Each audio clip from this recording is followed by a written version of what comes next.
All right, welcome folks. I'm Aaron Clark from Stewardship Partners.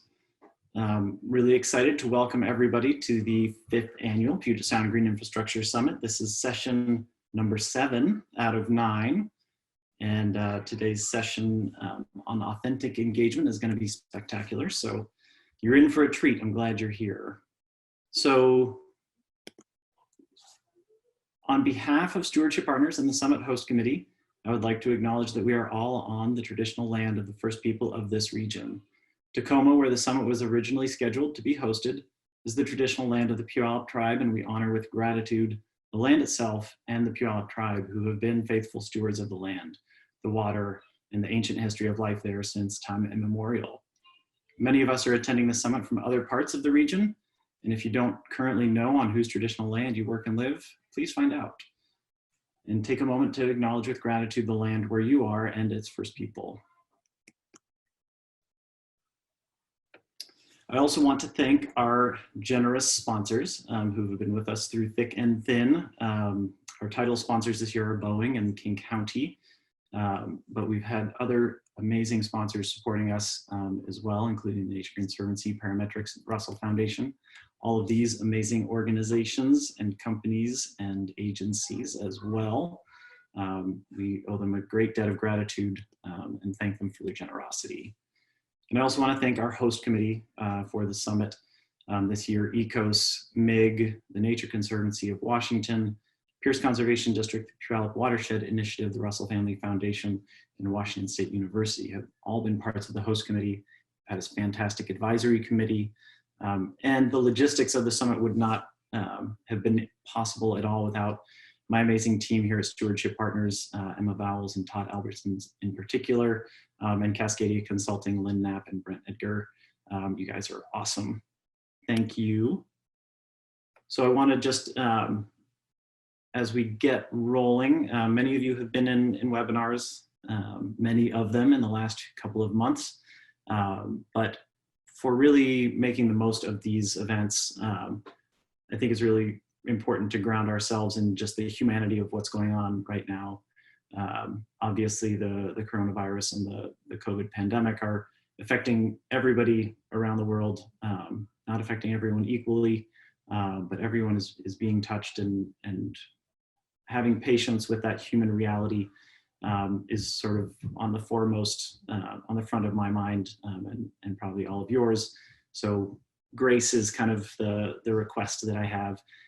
And to that end, I've thrown the gauntlet to every speaker thus far, but whoever has the most spectacular interruption, whether it's a kid asking for a sandwich or a pet playing with your mouse, whatever it is, that person gets a lapel pin. So good luck. And to the winner, thank you. And also just patience with technology. Everybody's internet connection is variable. Not everybody has the same access. So we are doing the best we can, and we appreciate your patience. As a Zoom webinar, most of you have probably seen this platform already, but just wanting to make sure everybody knows the ground rules. Everybody uses it a little differently. For this webinar, we will be asking you to use the question and answer function, which is down at the bottom of your screen. So down there, kind of towards the bottom there. You will see Q&A. That's where you should type in any question you have for any speaker. If you name the speaker you're talking to directly, that will help facilitate them getting back to you. If you have a technical question, however, try out the chat function. That will go to either us or Cascadia, and we'll try and address any technical needs you have. The hand raise function will not get you any extra attention, so don't bother with it. It won't help. And if you need to leave at any point during the session, just click the red button down in the lower right corner that says leave. This session will be recorded. It'll be available on the Stewardship Partners YouTube channel at the end of this, probably by tomorrow or early next week. And you can see all past sessions recorded there as well. We have 2 more sessions coming up next week. I'll go into a little more detail about both of those at the end of this session. But next Wednesday from 12 to 1:30, we'll have a deep dive into the Rainwise program and equity in green stormwater infrastructure specifically. hosted by ECOS, and also with Seattle Public Utilities coming in. And that will be the only one of these sessions that is in a more of a discussion format, where we'll actually use the meeting format instead of the webinar format. And you'll be broken up into subgroups to have breakout discussions during that. And then next Friday, a week from today, from 11 to 12, that's on the earlier side, so mark your calendars. That's our closing keynote, and we will have leaders from South Puget Sound region, Tacoma, Pierce County in particular, talking about a lot of the leadership and vision that they have for green infrastructure and equity in the environmental space in general, and that will close out this year's summit. So with that, I'd like to introduce Arusa Fatima from ECOS, who's going to be co-chair of this session. And with that, take it away, Arusa. Thank you, Aaron. So hello, everyone. Thank you so much for joining our talk today. And a small introduction on myself. My name is Arusa Fatima, and I work at ECOS, which is a nonprofit it's a community-oriented nonprofit that focuses on the environment. And before we start our talk today, I just wanted to give a brief overview of what authentic engagement is, because it's a broad term and it can hold many different kinds of activities. But generally, it is a consistent and persistent engagement with an entire community for the purpose of establishing a foundation of trust and partnership and empowerment. And authentic engagement has the power of bringing people together because they believe that they're championing a cause that will benefit them and their communities. And it can address systemic problems and also trigger long-lasting changes in the way that things are done. There can be several different ways to approach this. It can be for the community, by the community, or with, in association with community-linked organizations like NGOs or neighborhood associations, or it can be for the community and led by external organizations that aren't directly connected to the community, or it can be by government agencies like city or state, or it can be or we can talk about how organizations and agencies restructure the way that they work so that they can, so that they're equipped to either conduct or support this sort of engagement within their organization or with their partnering organizations. And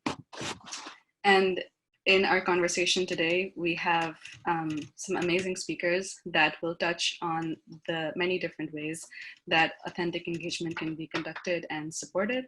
And I will now turn this over to Hannah to introduce our speakers for today. Thanks, Lisa. Good afternoon, everyone. My name is Hannah Kett, and I am the city's program manager with the Nature Conservancy, and I'm really grateful that all of you could join us today to hear from some amazing speakers. And as Arusa said, these speakers are really going to focus on how green infrastructure projects can have the potential to be so much more than the environmental benefits that they provide when they are really grounded in community and relationships. So first up is going to be Sarah Lowe with the Tacoma Tree Foundation. Sarah is the executive director of the Tacoma Tree Foundation, an urban ecologist and ISA certified arborist. Sarah has a master's degree in watershed science and management and a bachelor's degree in fish and wildlife conservation from the University of Massachusetts Amherst. Over the years, Sarah has planned for, studied, and taught about and managed urban trees and natural areas in multiple cities. Through experience, Sarah has learned the critical importance that people play in stewarding land and trees. She now focuses on building community capacity around tree planting and tree care and on implementing community greening projects. Sarah is proud to be part of the Tacoma Tree Foundation, which educates, empowers, and supports community members in neighborhood-based greening. Turn it over to Sarah.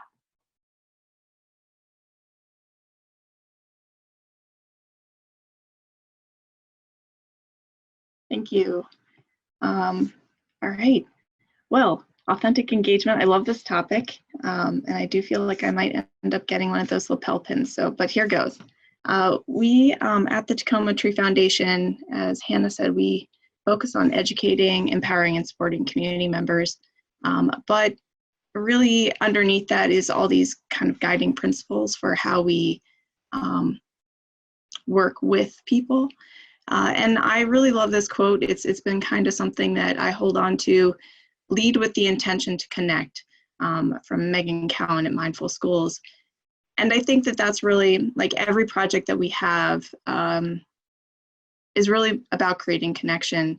We do these plant giveaways or plant shares. And, you know, with every individual that comes, there are all these conversations that we have. And in those conversations is the, foundation of relationships. And that is something that is really at the heart of what we're trying to do. And it comes from really wanting to be in relationship with others.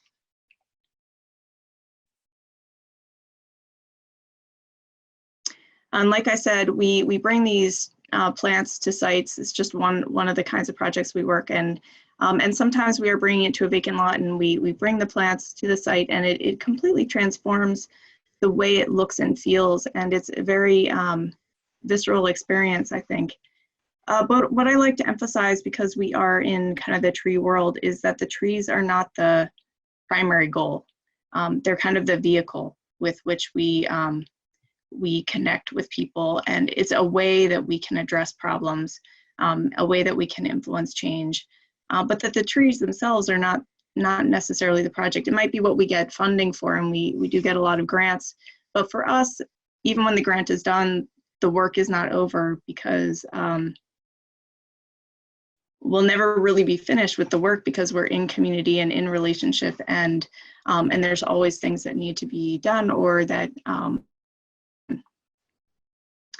and one thing I'd like to focus on too is that when we come to a site with plants, or when we're planting trees with individuals, or just helping address,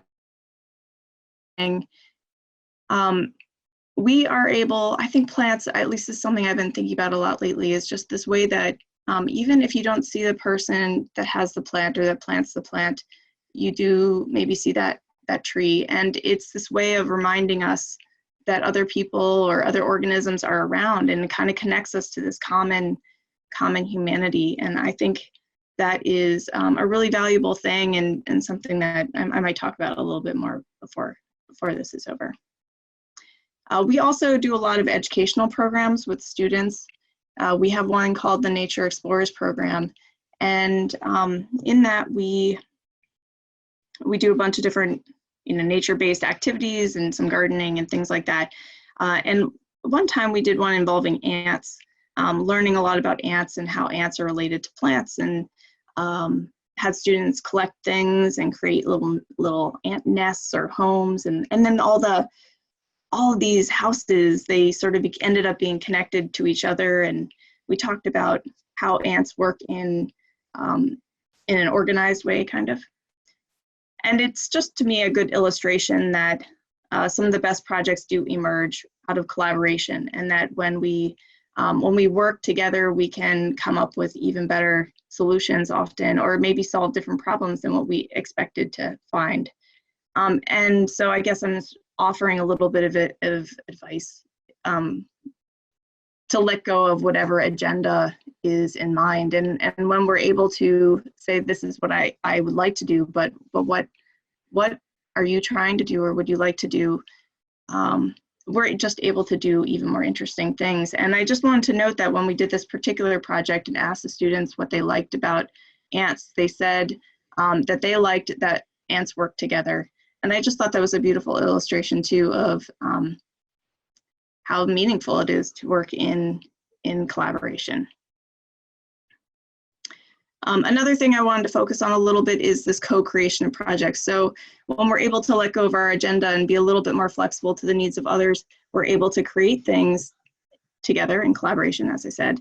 And one example I wanted to share was that we did a project at Fawcett Elementary School, and at that event, we planted trees.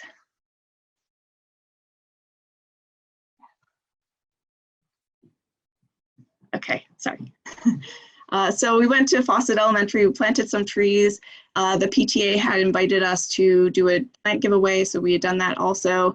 And then it's sort of, in the process, we got to know some more people at the district a little bit better, and those individuals invited us to another school, Roosevelt Elementary, because the school, the principal had really wanted to do something about the entrance. She was very concerned about students at the school, and she felt that if students felt better, they would do better, and that if they walked into the school and on the way into the school, they had this calming effect of plants, or this feeling that the landscape was loved, that they would also sort of feel that sense of being loved and inspired. And so it was just like, what a wonderful way to enter into a project and to work together. And so we were able to plant these trees, and that started a conversation about how can we be involved in things that are happening in the classroom? How can we work with, there's an individual I got to meet at the school who design thinking coaching with teachers, and it was sort of the perfect way to, landscapes are such a wonderful way to empower people to think about how they can reimagine the space that they're in, how can they solve or identify problems. And so that was going to happen in the fall, and we're now kind of figuring out how we can still do that, how we can invite students to participate in design thinking around landscapes from home. But again, it's this idea of partnering in an unexpected way, having these unexpected outcomes, which I think I was going to say something about this in a minute or two, but often when we're doing grants or coming up with projects, we put outcomes right out in the front. And, I never would have guessed that we would have had the outcome of being able to work in the classroom. It was just sort of a hope. And now we're getting there. And just, I guess, outcomes are great ways of measuring things, but they're not the whole picture.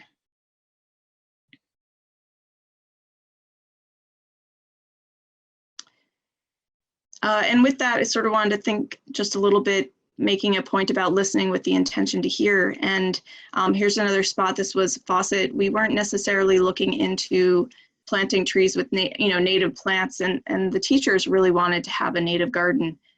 This is one project that may not happen, at least not in the near future, but it did just open our eyes to the ways that we can help share resources, because we do know people who have native plants, and we were able to work with the master gardener to help the teachers come up with a plan.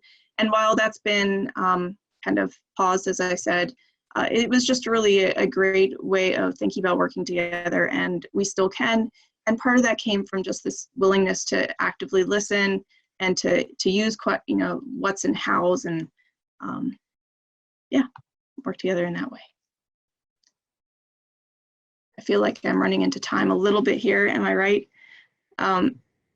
So I'll just add that, kind of getting into this COVID, what to do when you don't know what to do. And for us, plants have become one of those things that we can do. We know how to grow plants. We know how to manage plants. So that's what we're doing. We're going to keep growing plants. And so we've been as part of Earth Day South Sound, we potted up thousands of trees and planted up thousands of trees that we were able to get donated, and some which we purchased at a reduced cost, so that we could have something to plant in the fall, and we can continue to care for them over time.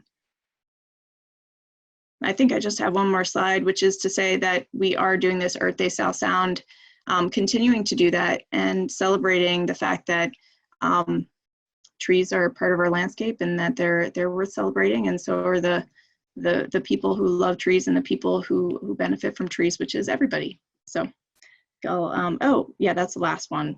The other part of this is cultivating gratitude, and I think that's a key part of authentic engagement. Once we're able to say thank you for our time, so thank you for your time, thank you for listening, and thank you for choosing to spend your time here today, and for the work you do to make a greener, healthier, more connected world. And that's it. Thank you, Sarah. Thank you. And framing the conversation so well. I really appreciate it. Next, we're going to hear from Tahmina Martelly of World Relief Seattle. Tahmina is the Resilience Program Manager for World Release Seattle. A native of Dhaka, Bangladesh, Tahmina lived in Yemen before arriving at a farm in Idaho. A registered dietitian by education, Tahmina has worked with refugee and immigrant resiliency projects for the last 25 years. Before arriving in Seattle, she taught at the University of Utah Division of Nutrition and Integrated Physiology on food and culture, and worked at the Salt Lake City Mayor's office as the refugee liaison. She created innovative computer literary classes to serve low English proficient refugees to increase employability at the Utah Refugee Education Center. Tahmina has been with World Release Seattle since 2016. She created the Resiliency and Empowerment programs. This includes developing the Women's Sewing Program for pre-literate women to build capacity and depaving over an acre of parking lot to build a community garden to increase food access for refugee and immigrant families. This unique community garden is one of the largest GSI sites in King County and provides an intersection for environmental justice and equity for marginalized communities. Welcome back to the summit, Tahmina.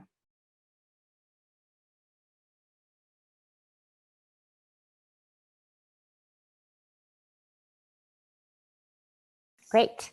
I finally unmuted myself. Good morning, everyone.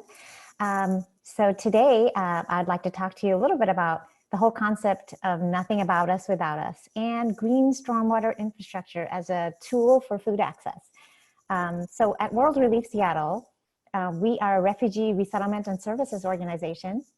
And what that really means, and often when you think about, I think a lot of times when we think about environmental work, we tend to think about it in sections or organizations who do specific work. But us as an organization, we are in the business of welcoming newcomers. So we've been around since 1979 in Washington. We're the largest resettlement agency. That includes welcoming people straight from the airport, setting up apartments to their first homes, getting their kids enrolled in school, as well as first jobs, English classes, a variety of things, and of course, safe, affordable housing. And as part of that process of finding safe, affordable housing in many areas in South King County, especially in Kent, where we're located, and nearby cities, the growth has been tremendous and housing is difficult and a lot of green space is not quite available. And so a lot of apartment complexes where families are living, where it's safe and affordable, there's no places for the kids to play. So they often play in the parking lot. And that results often in people being fined, families being fined $250 for the first time their kids are caught playing in the parking lot, and then subsequent times $300, and the third time usually eviction process begins. So where are the children supposed to go? So that's one of the questions. And I shared this several times, and I think it makes me chuckle, and it shouldn't. So, you know, when you look at the recycling, garbage and food and compostable, King County, you know, we have a lot of these flyers translated in many different languages that's available. But what happens to those who are newcomers or those who live in apartments, the access often looks like this. And so to be able to really participate in green stormwater infrastructure or the environment, it's difficult when you are living in, when you're the landless and when you're living in apartment complexes.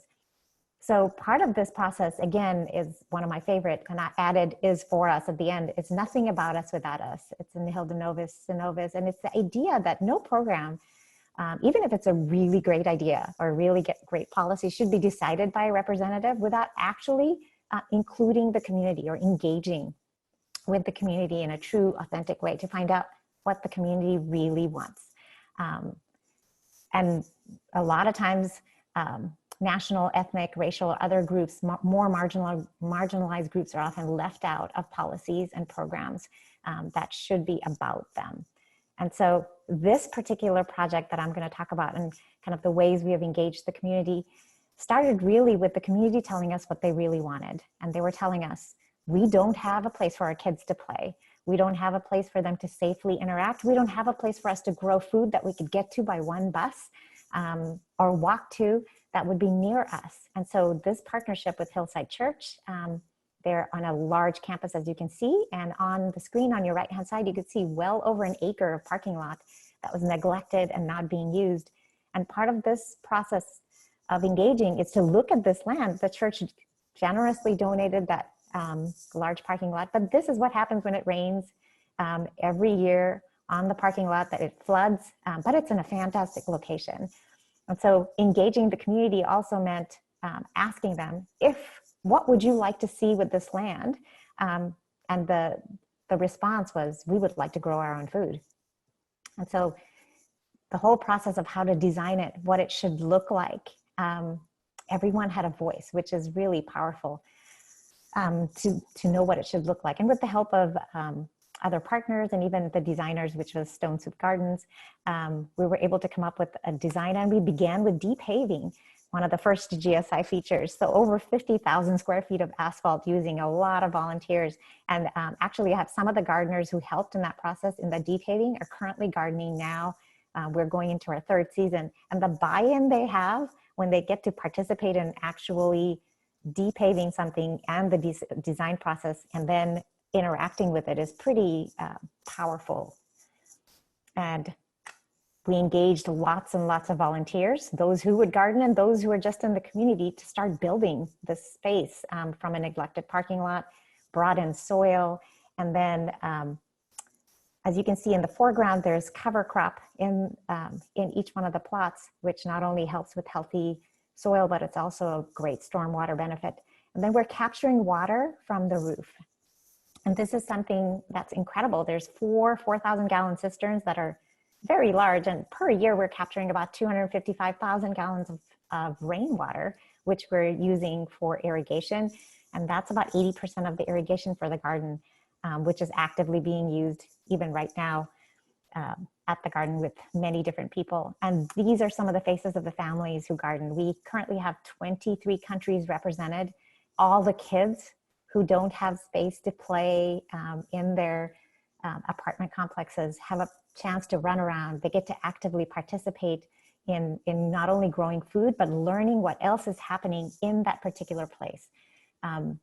Part of this whole process of designing not only the overall garden, but all the different pieces in it has been to engage, mindfully engaging youth, middle school and high school youth, not only learning about features such as rain gardens, how they work, what they should be and where they should be placed. This is Mill Creek Middle School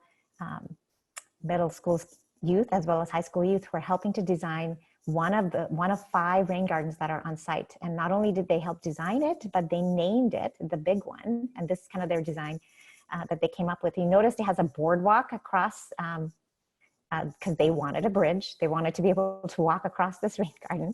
This rain garden is really large. It's almost 2,000 square feet. They wanted seating, and they wanted the plants to not only provide food, but to be reminiscent of their countries that they represented. So there's mulberry trees in there. There's also a strawberry tree, which produces a fruit that's a little bit like a lychee. So we can't grow lychees here, but the strawberry tree can mimic the taste and smell of things that people left behind. And the interesting thing is they named it Reclaiming Home, not only because they said that we're reclaiming the earth from underneath the asphalt, so reclaiming earth as home, but reclaiming home. So all the displaced people who are growing food there are reclaiming a new home, which is truly beautiful. And part of designing it and then seeing it built and actively participating in building it. As you can see on the left-hand side of the picture, there is that bridge that was dreamed about and then built. There's something really honoring about including the community, listening to them, getting their input, and then building it just as they dreamed. Because it's truly honoring, especially those who do not own land. It's really powerful to know that not only do you have input, your voices are heard, and you get to see the dreams turned into reality. And something like this, which is a large GSI features, takes a lot of management. You can't just plop it down in the ground and walk away. So to have it in a space where people are already interacting, they're growing food and actively part of that, means that they're able to take care of it over time as well. There's 4 additional rain gardens, so 5 total. Between the 5 rain gardens on site, we're mitigating about 1.1 million gallons of stormwater annually, which is pretty amazing for this little patch of land in the middle of Kent. The next phases are all along the way. we're engaging not only the community that would be gardening there, the refugee immigrant community that we interact with, but also the neighbors, including all of the neighbors. So we've gone door to door, engaged with the neighbors, and started cooking meals to invite them to come. It's really helpful to have vegetarian meals, so people who eat halal, or those who are vegetarians, or those who are Sikh, or from various religious backgrounds, are able to enjoy a meal without any barriers. And once a meal starts, the beautiful thing is people have open conversations, and then we're learning about the process, and they get to choose by voting what should come next. Here you can see kind of the interactive meetings where we are designing actually a bioswale and food forest. Not only did all of the participants, we had 3 meetings with over 80 people actively participating. Not only did they understand what the function of a bioswale is, what a food forest is, but what should be in it? What should it smell like? Should it have art? Should it have bat houses or bee houses? And they each group presented their pitch. I don't know if you could see the guy in the red shirt. He's one of the neighbors. He actually purchased cameras to put on his fence so he could give us the link to it so that it would provide a security feature. He didn't have to do that. He did that because he wanted to participate in kind of helping with the garden, make sure there was not a lot of vandalism going on by installing cameras at his own cost because he's one of the neighbors. That's kind of the power of engagement, that not only all of the diverse countries and communities and languages, but dominant culture folks too are working together to make things happen. And there's a lot of buy-in. This is the final design that was done with all of the input. This is the bioswale and the food forest along with a pond. We have a lot of discussions on whether or not that should have fish in it. This will mitigate another close to 2 million gallons of stormwater, which is pretty miraculous. There's a lot of work to maintain a food forest and a bioswale, but because this is in a space that's already have a lot of people who are actively tied to it, they're growing food, they feel strongly tied to it, that this will be part of that process. The caretaking comes because people are tied to that. This last couple of pictures are the depaving that happened in June in that same area, another 12,700 square feet. This is me holding a piece of asphalt. Because I have clearance to use this picture of myself, I wanted to show you this and kind of our COVID-19 response. As a resettlement agency, we're serving people in all different backgrounds. What we're finding is food access is hard, especially during this pandemic. The local food system is not working as it should. And so that same place near the garden has become a place where we're doing food distribution to over 800 families per week, along with all the other services we're providing. And the garden, in the midst of all of this, is thriving, not only this location, but other locations that we have, because people know that they can get outside during these times when they're cooped up in their homes with their kids, that the places where they'll be safe and welcomed is spaces in the garden. They can breathe fresh air, grow their food, and interact with the earth and their neighbors. Thank you, Tahmina, for sharing that story. And every time I hear it, I hear more, and I just love hearing it every time. And I just wanted, before I introduce the next speaker, I did want to remind folks that there is a Q&A function at the bottom of your screen. And if you have questions for Tahmina or Sarah, you can type those in, and some of them they can type responses. Otherwise, we'll ask them at the end of the presentations as well. So just wanted to that brief reminder. So next we have Tracy Tackett from Seattle Public Utilities. Tracy is the Green Stormwater Infrastructure Expansion Initiative Manager for Seattle Public Utilities.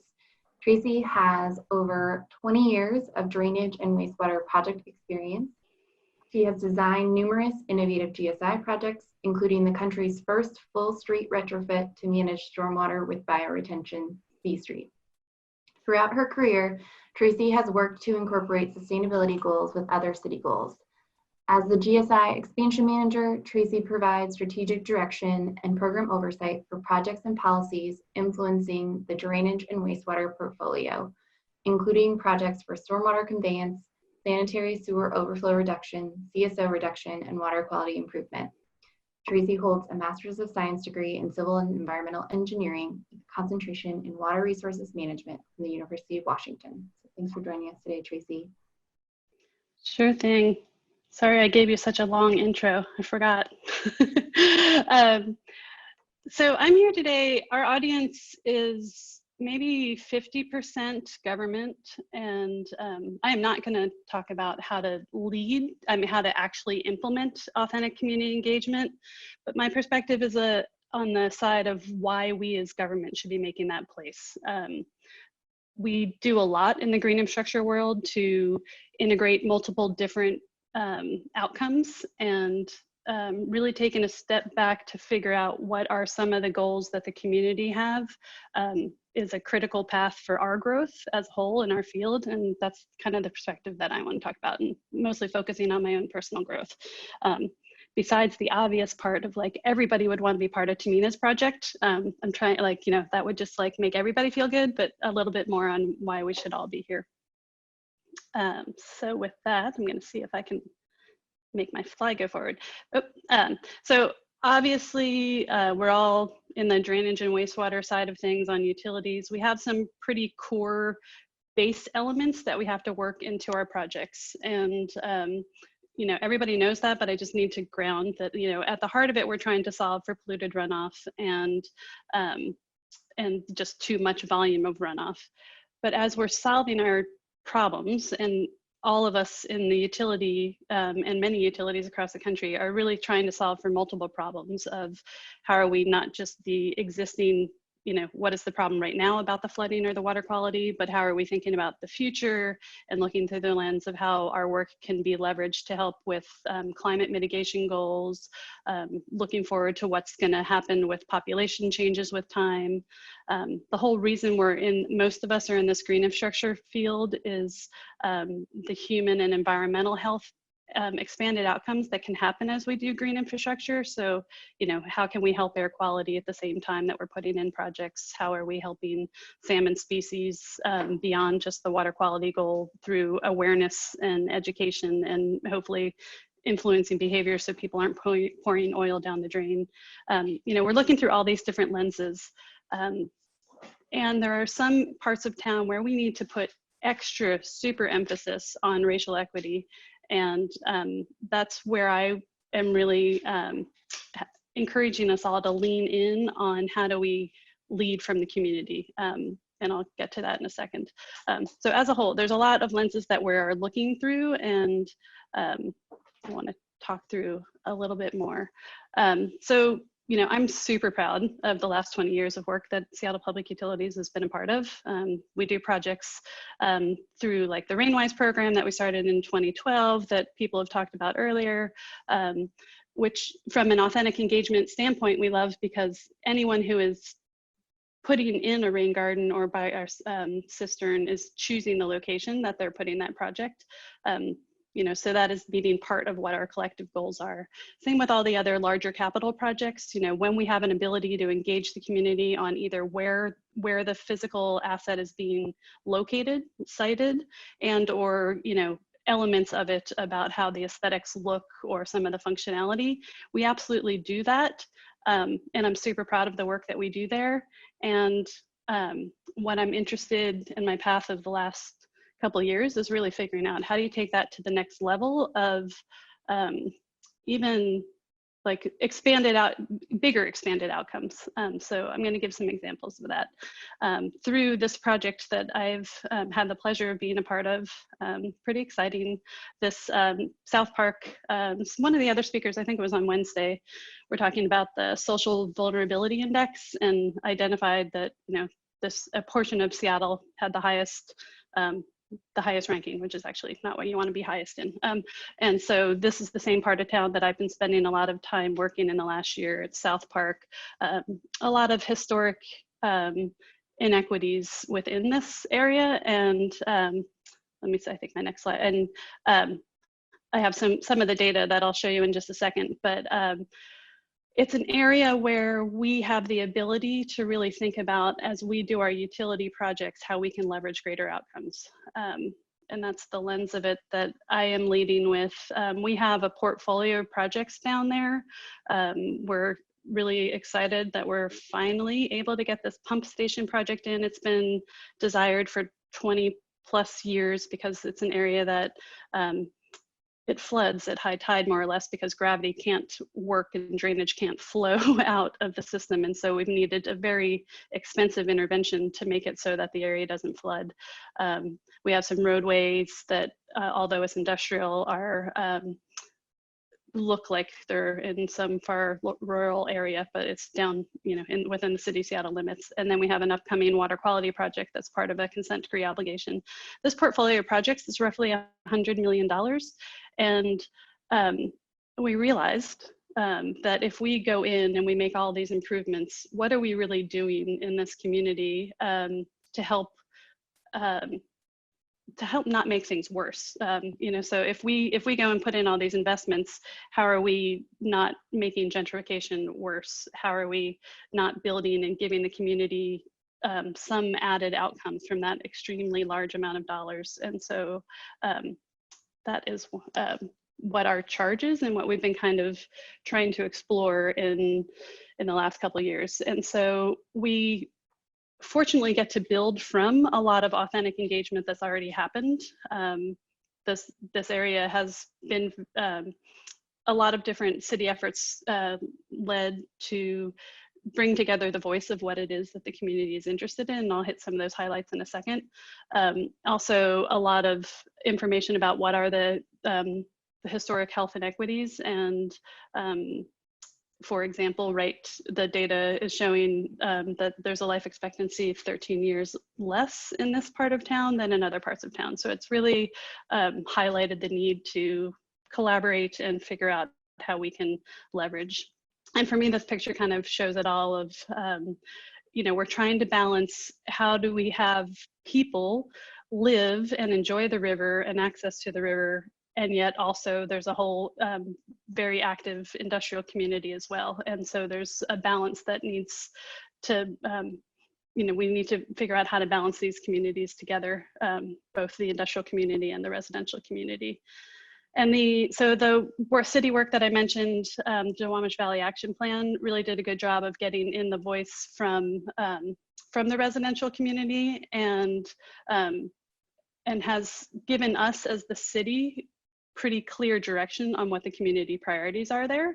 And then we've continued that work to continue to get more input as we're looking at not only our water quality project and that portfolio of drainage and wastewater projects that I mentioned, but as we move forward into addressing these top priorities as defined by the community, climate change being one of them, but really, what is the economic opportunity and anti-displacement? So how do we bring those two community priorities into how we're solving our drainage and wastewater problems? And how do we use our drainage and wastewater projects to help highlight and get the city family alignment towards some of these other outcomes as we're all working together? And our ultimate goal is to try to figure out what we're calling a resilience district, which is what portion of the improvements that need to happen in this area should be led entirely from the community. And we are in a supporting role as the government, as opposed to a leading role. So there's a huge body of work on what part is led and what's the right co-governance and decision making. And so we're working our way through that path. And have made a lot of progress on what our theory of change is and how we're trying to get these economic opportunity outcomes, open space outcomes, affordable housing outcomes integrated with our sea level rise strategy and business opportunities within our approach. And so we have a long path that we're working on, and it's all, I think and hope, building from community priorities. And what we need to do to make it a reality is build our capacity, and the building of the capacity from the public agency side, which is the purple box, is like, how do we really create a space for the community members to have a strong voice in the options that we use as the city for solving our problems. It might be our open space goals, it might be our water quality goals. So trying to create that space at the table, and then again, helping build and put the structure around this resilience entity. All of that is a long path, and the reality is that there's a lot of needs right now. And so we've been trying to struggle with, like, okay, we have this long game and we have this pathway that we think is meeting long-term goals defined by the community, but we have some that are like right now. And so how do we take this intent and shift it to providing some help through our programs, and how can we as a utility be considered a stimulus and help out with this problem? And so what we are moving towards is a short-term program, not short-term, it's going to be, it also is a long-term program, but a program that we can deliver soon and hopefully by like fall, of something called a community-based public-private partnership. And what that is a framework and a funding model that allows for the kind of projects that Tahmina and Sarah were talking about. Like, how do we put the place out there of what our stormwater performance goals are and needs, and define some really core performance outcomes that we want, which for us is working with local, so from the economy standpoint, local jobs. And so, you know, making sure that that's a performance criteria, and working with local community-based organizations, particularly in the areas that have had the, you know, the highest impacts from this COVID emergency. And so we are trying to set up this program so that our funding can be joined with other funding to really get the outcomes that the kind of things that Sarah and Tahmina were talking about, of some of these added benefits that can happen if we can figure out how to align and make our funding synergistic with other people's funding. So I guess I'm running out of time, but I could talk about community-based P3s forever. But fortunately, our next speaker is going to get more in the more details around them. So I'm going to pass it over to her. But for us, there's a bunch of different resources about the kind of work that we're doing at all of these different sites if people want to learn more in another time. So thank you. Thank you, Tracy. As a resident of South Park, I am very much looking forward to continuing to see that project move along and that partnership move along between the city and the community. So thank you. And so next up, and our final speaker is Jessica Schwing. Jessica has nearly 20 years of experience in helping communities find creative ways to solve water quality problems. Jessica's interest in low impact development began at Lake Tahoe, where she helped to implement one of the nation's earliest attempts at mandating low impact development retrofits. Today, Jessica provides leadership for the Washington State Department of Ecology's Stormwater Financial Assistance Program, which has provided nearly $300 million to support local government stormwater programs. Welcome, Jessica. All right, successful unmuting. Well, thank you, everybody, for taking your Friday and lunch. I'm kind of working like the relay team to bring us home. And thanks, Tracy, and everyone for sharing some great examples of public-private partnerships. I'm sharing today a little bit about a project that was actually commissioned through Department of Commerce. And so I'm going to acknowledge their contribution. I don't think I have screen control.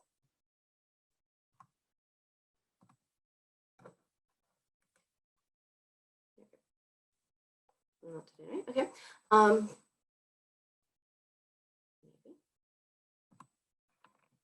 So this was commissioned by Department of Commerce, and a shout out to the consultant that put this together. It was kind of a two-part project. The first part was to look at the feasibility of public-private partnerships in the state of Washington to see what kind of barriers existed. And the second part was to look towards a pilot. And in our first investigation, what we found out was that there are no legal barriers, but our most likely implementers are the large phase ones. but there was sort of a significant opportunity there with smaller phase 2 and smaller communities, smaller to mid-sized communities, where they could be implementing some level of public-private partnership, but there wasn't a large amount of knowledge about what these were, how they would work for the community. So we were able to take our second phase of our project and develop this essential how-to, and it's aimed at small, mid-sized local government stormwater managers who typically wear many, many hats. They're, you know, in some case, their backgrounds are maybe engineering, or typically engineering, and the idea of using these different types of structures is just one more thing to put on their plate and learn about. So we wanted to just build this guidebook as a kind of a cut to the chase. Here's what you need to know to see if this is going to work in your community or not. And so my presentation today is kind of a plug. There's tons of information in this guidebook, and there's links at the end. I'd really encourage everyone to come in and take a peek at this. It was a really fun document to design. It's meant to be read online, and it's meant with the human-centered design approach. So the idea, we tried to take our typical government manual, which isn't much fun to read or look at, and use it as a way to get you quickly to, yes, this is a good thing for my community, or this is not something we're ready to invest in at this time. So to start, let's see, what the heck is a public-private partnership?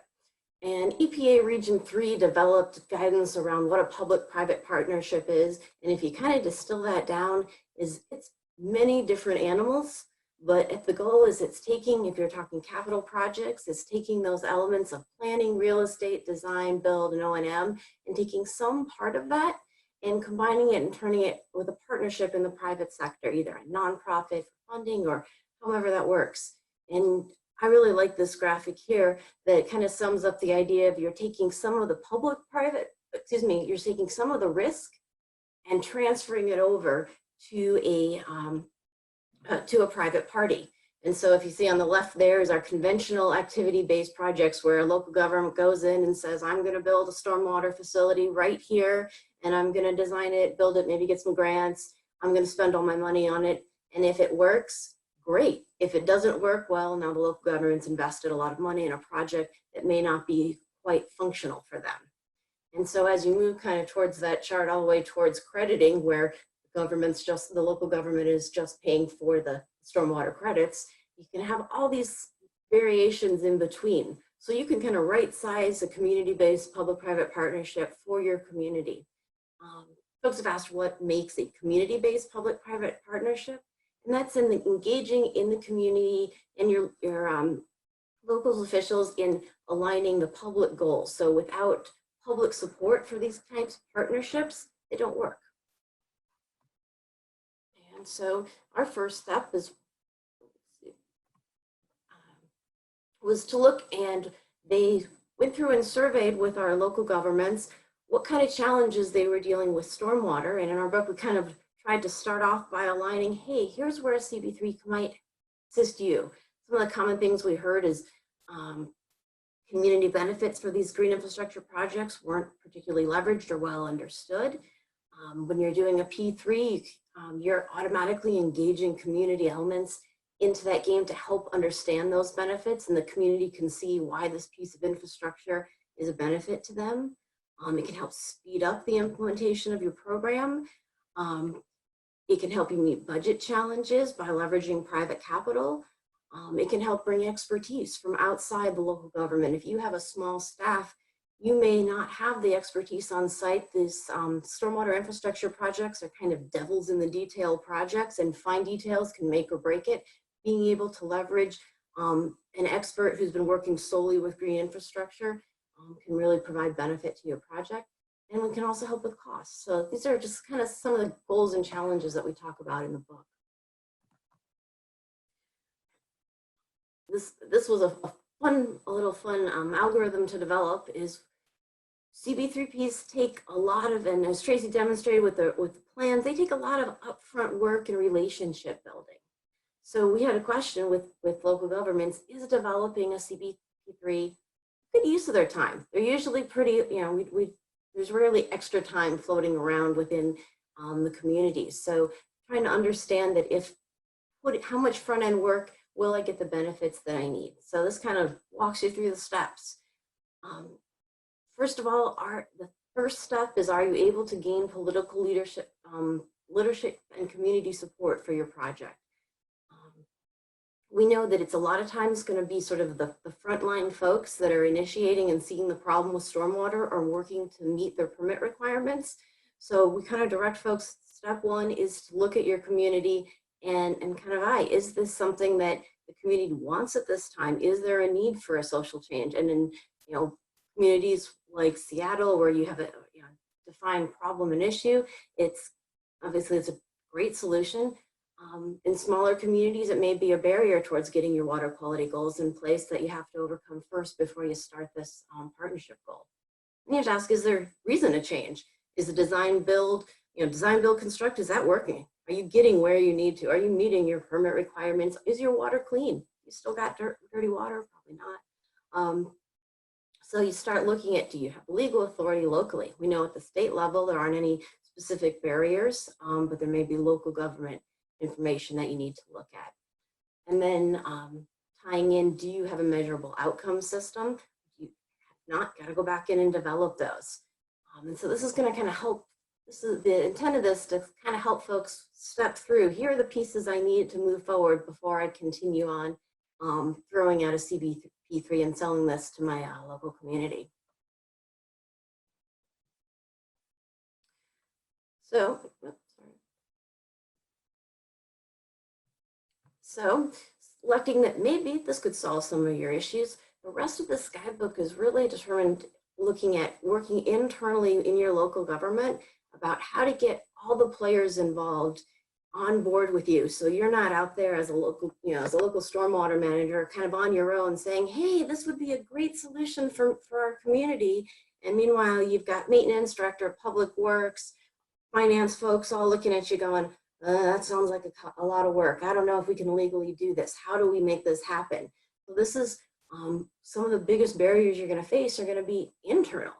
And this, the idea of this guidebook is to be able to step folks through who you're going to have to get involved in order to start a P3 or a CBP3 for your within your government, and how you can talk to them, what their concerns are going to be, and how can you anticipate their questions, and what and how to anticipate and answer those questions so that you're sitting in their shoes. So the way the guidebook is set up is that you'll go and talk, there's a chapter on talking to your legal department.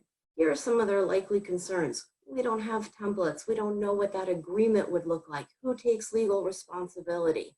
Okay, and then we lay out, well, here's the sections within the manual that you can take to your legal department and say, hey, here's some templates that you can use to try and figure that other communities have used. Here's an example of how another community has overcome these legal challenges.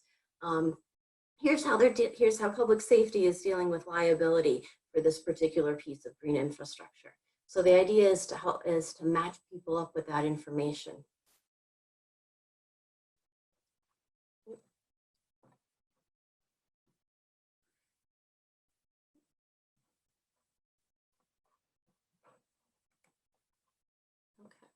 so maybe. So this is kind of, I would say it's my least favorite graphic within this manual, but it's a good overview of how this thing is set up. So it chunks up the steps for creating a public-private partnership into 4 main sections: exploring your opportunities and constraints, building support and refining your model, picking which model of a public-private partnership. Are you doing pay for performance? Are you going to look at establishing a crediting program? What model might work? And then it's going to look, and then the final step is actually implementing the CBP3. And it takes some of your key internal stakeholders, and there's also a match for your external stakeholders, your capital projects director, your director of public works, your construction supervisor, your maintenance department, your finance folks, your legal folks, and helps step by step bring people through who do you need to collaborate with at that step, who do you need to consult with, who do you just need to let them know, hey, this is what I'm thinking about and what I want to move forward with, and brings you through those all steps of the way, and then walks you through specific opportunities for each of those folks. And so kind of here is my final plug here is I'd really encourage folks to take a look at this public-private manual and kind of walk it through steps. If you're a local government, kind of for your own community, is this something that would fit? Is this right for your community? It's meant to be an easy read, and will kind of help you decide and take this manual to your local governments and say, hey, we have a funding issue. We're here, we know that our capital budget, our taxes, they're coming down. We still need to meet some retrofit requirements. Could we partner with our local churches? Okay, here's kind of the cookbook to step on through. And with that, I'm gonna head and close this up. Thank you, Jessica. I appreciate it. And I'm looking forward to looking at that manual further.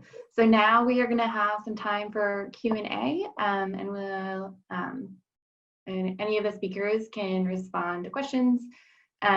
First one is, sometimes community engagement turns into hearing from those who have the time and privilege to show up to the spaces offered at certain times. How does Seattle Public Utilities and the other organizations here weigh community involvement with taking everyday people's unpaid time? I'm assuming that one's for me, or that I should take that one. You can start, and I think Tahmina and Sarah should feel free to jump in as well. Okay, great.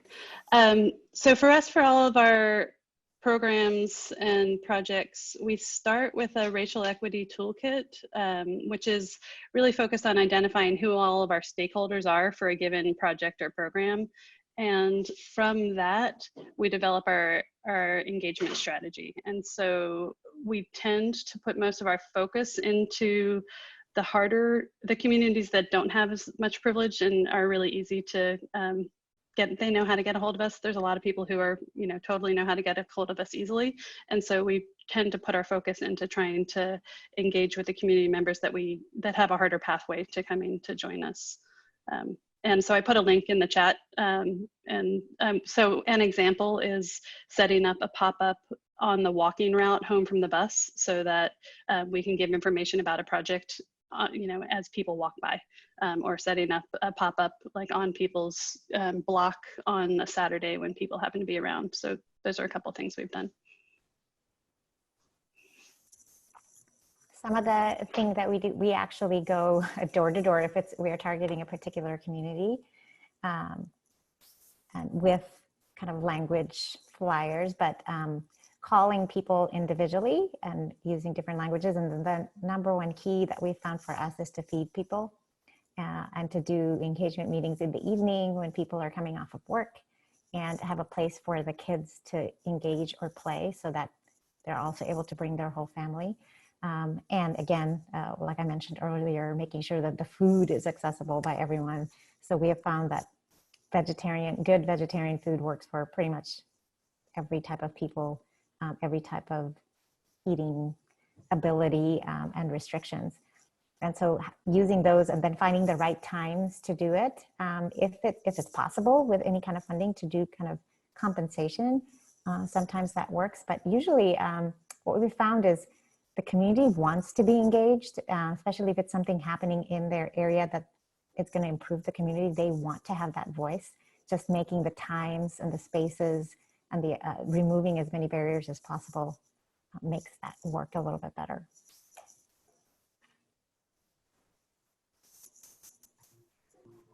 Thanks. Sarah, did you want to respond, or are you good? You're muted. I'm sorry. Yeah, that's true. People often don't hear about it, even with like multiple levels of communication. And I think it's just maybe important to just using your network too. I mean, in Tacoma, at least, is a little different than Seattle, probably in this way that it's a small enough city that most people are really well connected to a lot of other people. And so for us, it's been trying to access sort of networks of individuals so that we can kind of tap in and know that a number of people will hear about it from that one person. And I just want to mention I love locally owned grocery stores, hair places, and different places where people worship. We have connections to all of those that it could be the local mosque, it could be like different ethnic churches, as well as all the different like local grocery stores, like whether it's African, Somali, and having information there and having ongoing relationship with all of the proprietors of those and locally owned businesses. They are awesome at passing out the word about things to all of the different communities. I just want to second everything that Tahmina said. At ECOS, a lot of our work revolves around community outreach. And one of the things that we have noticed makes a huge difference in the sort of response we get from communities is offering food that they like, that's yummy, and having a space where they can bring their entire family, young, old, everybody, and just making it really welcoming. And usually we've also noticed that most of the times when you have community meetings, you want to have an agenda and just have every sort of, have it organized down to the minute. And usually what we do is have talking points just generally that we'll put up on the wall somewhere in multiple languages and just let the conversation flow organically. And that is a much better system in getting people to open up and talk about what they're really thinking about. And also we have great partnerships with locally owned restaurants, nail salons, and they're a great partnership to have if you have a new project coming on. And I completely agree that it's one of the most powerful ways that we've found to get new projects and new ideas out there. I don't know if I so with us all trying to shift to being that kind of community engagement forum, either at pop-up places or at meetings where there's different stations, or at festivals and having a table so people can swing by. All of these are not something we can do right now. And so I know our teams are struggling and coming up with some really creative solutions, but there's a couple experts on the call here. And so I'm wondering if you guys can share anything that's worked recently on, we've tried some virtual open houses and they seem to be working, but that doesn't target all, get all the audiences that we're interested in. And so curious of thoughts of what people's had worked so far in this past couple months. Thanks, Tracy. That was also a question in the Q&A. So perfect. Yeah, I think virtual authentic engagement, what does that look like? Or small group for authentic engagement? One of the ideas that I have, probably because I'm living in it, and actually Hannah has participated with me, so she can attest to that. Because we're doing food distribution, we're literally seeing hundreds of families go through the drive-through. And a lot of times we've had flyers for different things along with the food that we're putting in. Obviously you can't have long conversation in a food line because we're passing through, but that's been one way of communicating something that's upcoming, and that is an overwhelming need that we're going to see for a little while. So if you want to reach a large group of people, go where the food lines are, and you'll be able to, do that. We're also holding kind of a community meeting for our first time. We're trying it with on phones, and so we're trying it this coming Thursday. So I'll let you know how that goes. But because most people don't have computers, and so those who have smartphones, we have tried it with like groups of 3 or 4. This Thursday we're trying it with a group of 25. So it will be super exciting to see if that works out with 19 languages. So.